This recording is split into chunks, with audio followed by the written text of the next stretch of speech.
Charlie?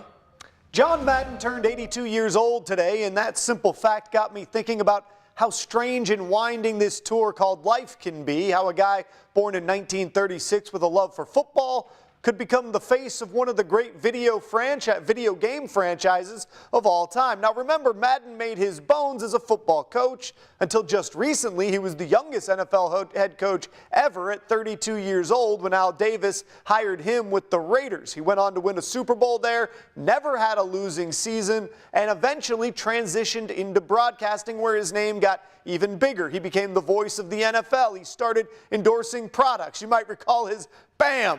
Tough actin' to acting commercial. But in 1988, he lent his name, his voice, and even some of his expertise to the very first John Madden football video game.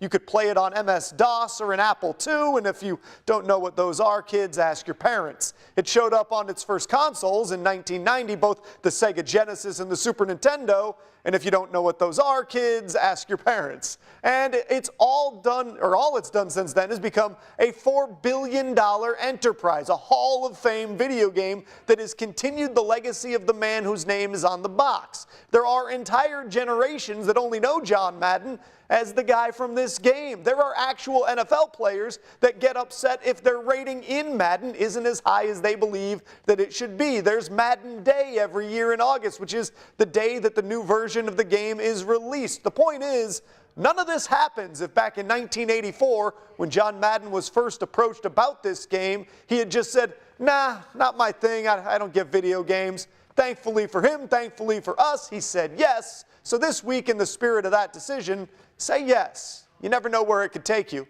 And that's today's take.